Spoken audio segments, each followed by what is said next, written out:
Morning students, Hindi की series को आगे बढ़ाते हैं। 6th क्लास का हमारा एक लेसन कल हो चुका था। नेक्स्ट लेसन है आपका बचपन कृष्णा सोबती के द्वारा लिखा गया है। बचपन कृष्णा सोबती जी के द्वारा लिखा गया है।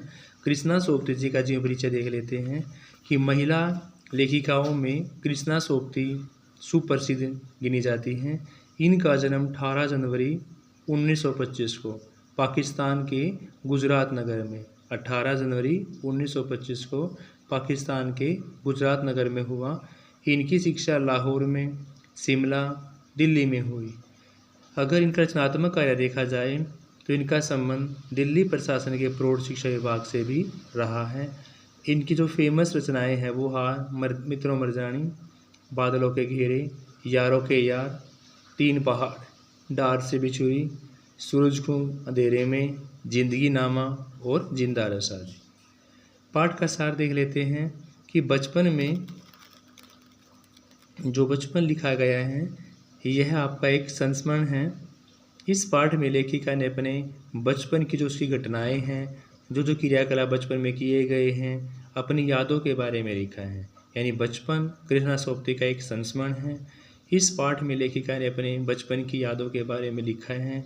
लेखिका कहती है कि उम्र बढ़ने के साथ साथ उनके पहनने ओढ़ने का जो ढंग है उसमें भी काफ़ी बदलाव आया है। पहले गहरे रंग के कपड़े पहनना पसंद करती थी, लेकिन अब वो हल्के रंग के कपड़े पहनना पसंद करती हैं। लेखिका ने अपने बचपन में जो पोशाक पहनी थी उनका संबंध भी बताया है कि पहले वह किस रंग की पोशाक पहनना पसंद करती थी। लेखिका के घर में जो बच्चे होते थे उनका खुद का काम कैसे करना सिखाया गया है, ये भी जिक्र उन्होंने अपने इस लेसन में किया है। लेखिका ने बताया है कि रविवार के दिन सुबह उनको मोजे धोने पड़ते थे।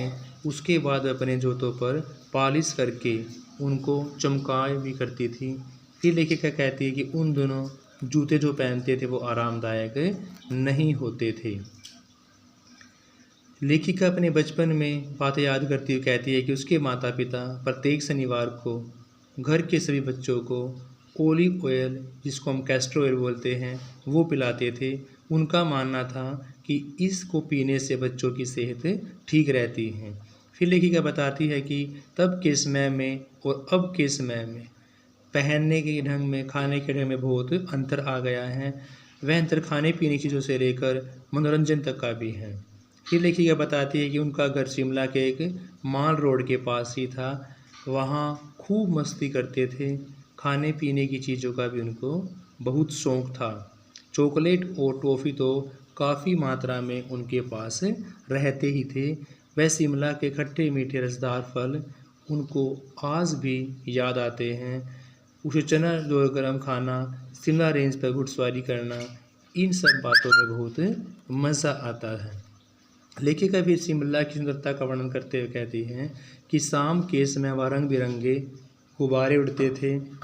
सामने जाकू का पहाड़ था, वहाँ ऊंचा एक चर्च भी था। यानी कि लेखिका अपने बचपन की बातों के बारे में सारा इस लेसन के अंदर जिक्र किया गया है कि वो कैसे कपड़े पहनना पसंद करती थी। उनको अपने मोजे खुद धोने पड़ते थे, कैस्टर ऑयल पीना पड़ता था ताकि उनका पेट साफ रहे, सेहत ठीक रहे। नेक्स्ट है घंटियाँ बजती थी, उनमें गूंज बहुत दूर तक सुनाई देती थी स्टूडेंट्स।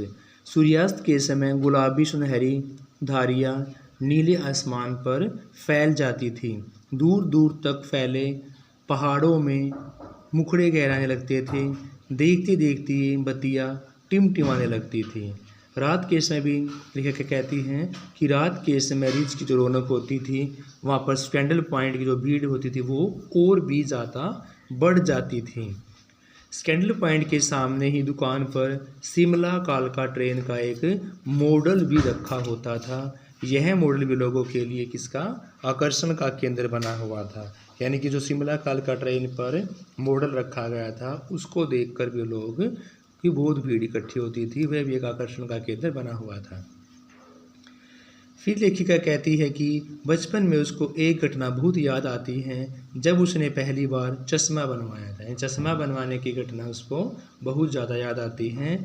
जब वह चश्मा लगाती थी तो सभी उसे बड़ी हैरानी के साथ देखते थे। लेखिका का चेहरा भाई भी उसको चिढ़ाता था। यानी कि चश्मा लगाने पर लेखिका को उसके चचेरे भाई के द्वारा चिढ़ाया जाता था।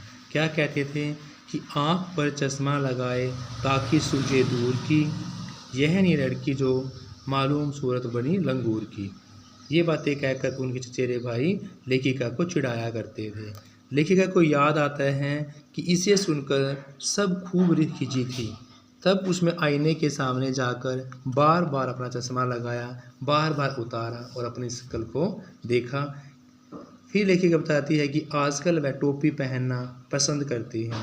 पहले उसे दुपट्टे ओढ़ना बहुत अच्छा लगता था, लेकिन अब दुपट्टे की जगह उसको टोपी ओढ़ना बहुत अच्छा लगता है। आजकल वह सहज सरल और हिमाचली टोपियाँ पहनना ज़्यादा पसंद करती हैं। देखो स्टूडेंट्स, ये कृष्णा सोबती का बचपन का संस्मरण है। लेखिका अपनी यादों के बारे में, बचपन के बारे में सारा इसमें जिक्र करती हैं कि पहले वो क्या पहनना पसंद करते थे, क्या खाना पसंद करते थे, उनकी लाइफ में जब वो छोटे थे तो क्या होता था, अब क्या होता है। अपनी सारी बचपन की यादों के बारे में लेखिका ने इस लेसन के अंदर बताया है। स्टूडेंट्स, इसके 1 मार्क्स क्वेश्चन कर लेते हैं। फर्स्ट क्वेश्चन है आपका, लेखिका पाठकों को किस ओर ले जाना चाहती है। लेखिका इस पाठ के माध्यम से अपने बचपन की यादों की तरफ ले जाना चाहती है, यानी कि ऑप्शन के अकॉर्डिंग बचपन की तरफ। लेखिका इन दिनों अपने आप को उम्र में क्या महसूस करने लगी हैं। लेखिका इन दिनों अपने आप को उम्र के अकॉर्डिंग सियाना महसूस करने लगी हैं। बचपन के वस्त्रों में से कौन सा वस्त्र लेखिका को अब याद है।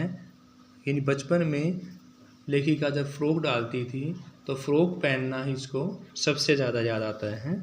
Option number C is right answer. Next आपका, बचपन में लेखिका को अपने कौन से वस्त्र स्वयं धोने पड़ते थे। तो लेखिका को अपने मोजे स्वयं धोने पड़ते थे। नेक्स्ट, हर शनिवार को इन्हें क्या पीना पड़ता था।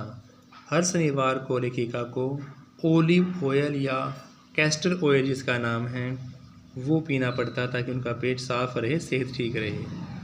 नेक्स्ट, किन छोटे शीशे के बर्तनों को देखकर इन्हें मितली होने लगती थी। छोटे छोटे शीशे के गिलासों को देखकर इन्हें मितली होने लगती थी।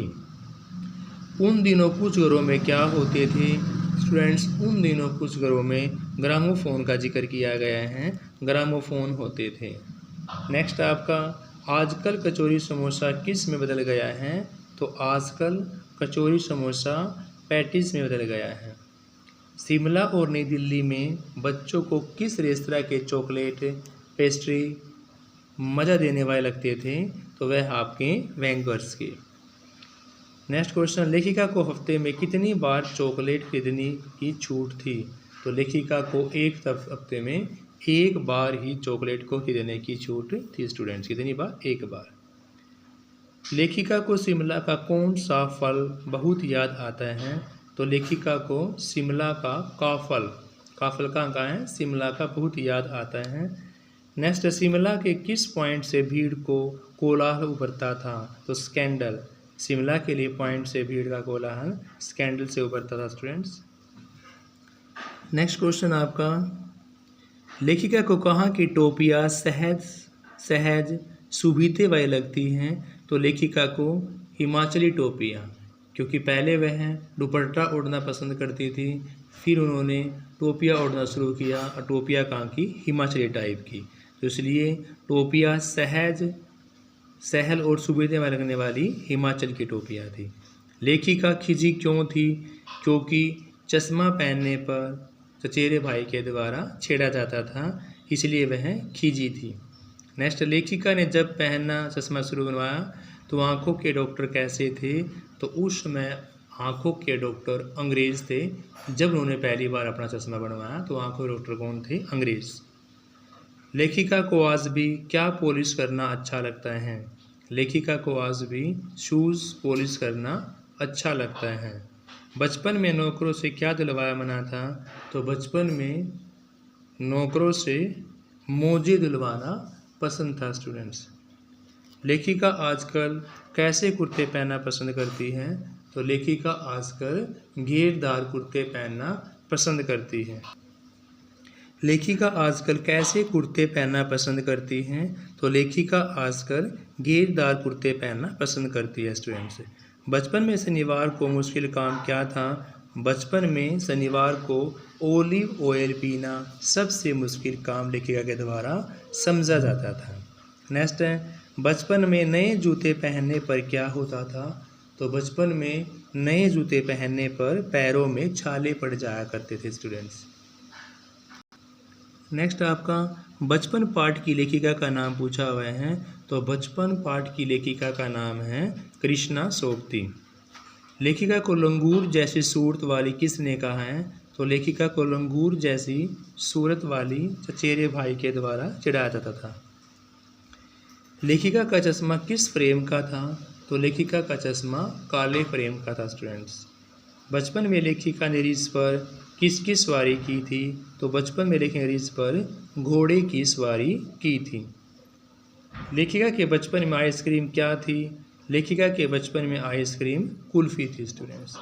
थैंक यू स्टूडेंट्स, ये लेसन हमारे यहाँ कंप्लीट होता है। नेक्स्ट लेसन हम नेक्स्ट वीडियो के अंदर करेंगे। Have a nice day, please like share.